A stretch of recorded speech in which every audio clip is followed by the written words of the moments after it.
India मिल रहा है तो हमारा अलग भीड़ होने। पता चल गया हमको, छपरा वाले बहुत होशियार हैं।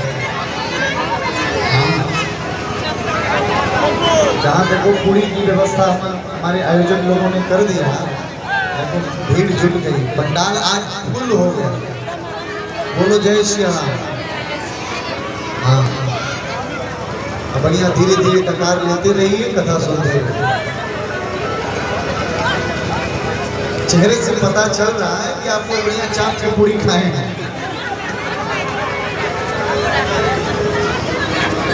चेहरा बताता है, सब बताता है, चेहरा सब बताता है।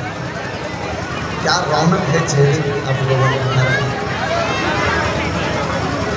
बोलिए जय श्री राम। अब कथा सुनिए आनंद से। गुरु जी कहते हैं लक्ष्मण नगर घूमना चाहता है तो लक्ष्मण को आकर के कहना चाहिए। तो राम जी कहते हैं गुरु जी प्रभु सकोच डर प्रकट न कह। वो ना लक्ष्मण जो है संकोच बस गुरु जी आपसे कह नहीं रहा है और डर रहा है आपसे कहने में। गुरु जी तो समझ गए राम ये लक्ष्मण को नहीं मन कर रहा है नगर घूमने को, मन तो आपका कर रहा है। हम सब जान रहे हैं आपके मन की बात को, क्योंकि आपको पता है कि ये मिथिला हमारा ससुराल बनने वाला है। तो मिथिला की एक एक गलियों से अगर हम परिचित नहीं होंगे तो फिर कैसे आनंद आएगा। हमें पता है राम ये लक्ष्मण को नहीं, ज्यादा मन तो तुम्हारा ही कर रहा है मिथिला को। गुरु जी ने आदेश दे दिया, आज्ञा दे दिया, जाई देखिया नगर सुख निधान दो भाई, करहु सुफल सबके नयन, सुंदर बदन देखा। जाओ अपने सुंदर बदन को दिखा करके, यानी अपने सुंदर मुखमंडल का दर्शन करा करके पूरी मिथिला नगर को, पूरे मिथिला वासियों को धन्य धन्य करके आइए। मिथिला वासियों के नेत्रों को सुफल बना करके आइए। अच्छा एक बात यहाँ ये है कि जब से राम जी आए हैं ना मिथिला में, तो मिथिला में ये बात की चर्चा चल गई है।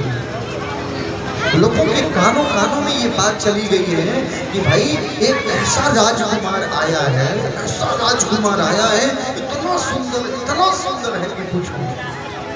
क्यों? क्योंकि जिस सुंदरता को देख करके स्वयं जनक जी महाराज आकर्षित हो गए, जनक जी मंत्रमुग्ध हो गए।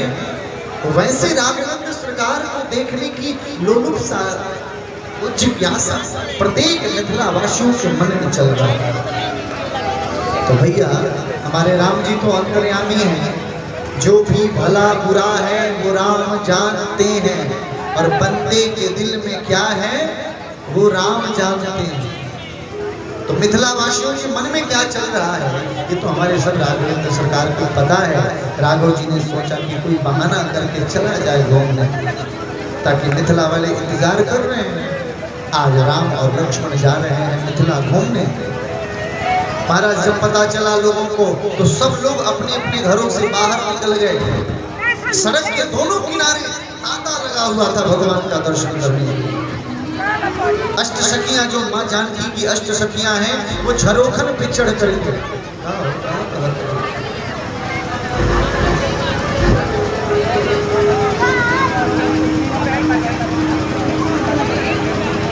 बना दो भैया, आज कम से कम 10 मिनट हो जाए कथा। आज कृपा करो आपकी। बोलो जय श्री राम। झरोखर से चढ़ करके सखियां झांक रही हैं, भगवान को देखने का प्रयास कर रही हैं।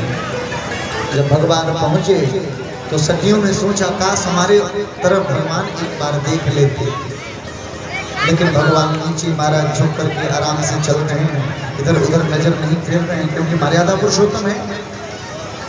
तब तक उन्हीं सखियों में से कुछ सखियां आपस में बात कर रही हैं। एक सखी कहने लगी देखो देखो देखो यही राम जी हैं। और कितनी सुंदर जोड़ी बनाई है विधाता ने। काश अगर इसी राम जी से, यही राजकुमार से हमारी जानकी जी का विवाह हो जाता तो महाराज कितना आनंद आए। तब तक दूसरी सखी कहने लगी, अरे सखी कैसी बात कर रही हो, विवाह की बात तुम कर रही हो, लेकिन एक बात तुमको पता है, विधाता ने जोड़ी तो खूब अच्छी बनाई है, लेकिन ये धनुष कैसे तोड़ेंगे? जब तक धनुष नहीं तोड़ेंगे तब तक जानकी जी से विवाह नहीं होगा। तब तक तीसरी सखी कहने लगी, अरे सखी तुमको नहीं पता है, तुमको नहीं पता है इनके बारे में। बोली तीसरी सखी छोट देखन में है, तुम नहीं जानती हो इनके बारे में। बोली तीसरी सखी छोट देखन में है, पर चमत्कार इनका नहीं जानती, पर चमत्कार इनका नहीं जानती। तो अन्य सखियों ने पूछा क्या चमत्कार है बताओ?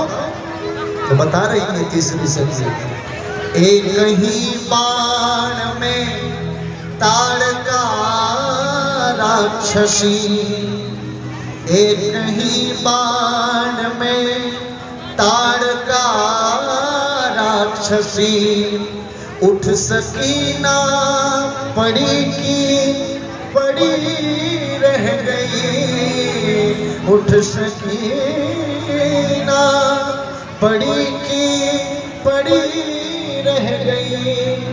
सखी कहती है तुम इनके बारे में नहीं जानती हो, एक ही बाण में ताड़काली सी राक्षसी को इन्होंने गिरा दिया, फिर वो ताड़काली सी राक्षसी उठ के महाराज खड़ी नहीं हो पाई। इनके चमत्कार को नहीं जानती हो, धनुष कौन सी बड़ी बात है, हाँ धनुष उठाने में इनको देरी भी नहीं लगी। आपस में सखियां बात कर रही हैं और ये भी निवेदन कर रही हैं, राम जी जरा हमारे तरफ भी एक बार देख लो, जरा हमारे तरफ भी एक बार निहार लो। भगवान देख नहीं रहे हैं तो सखियों ने क्या किया, थोड़े थोड़े पुष्प की पंखुड़ियों को उठाया और उठा करके झरोकन से भगवान के ऊपर छोड़ने लगी, ताकि इसी बहाने भगवान देख लें उन सखियों को। लेकिन भगवान नहीं देख रहे हैं, तो आज सखियां निवेदन कर रही हैं, प्रभु आप हमारे तरफ देख लीजिए, थोड़ा निवेदन कर रही हैं, आओ हम भी प्रार्थना करें भगवान से। जैसे उन अष्ट सखियों की तरफ ठाकुर जी ने निहारा, ठीक उसी प्रकार हमारे ऊपर भी भगवान कृपा करें, हमको भी एक बार राघव जी देख ले तो कृपा हो जाए। आओ हम भी प्रार्थना करें। ए हमारे ओरिया, ए हमारे ओरिया, ए हमारे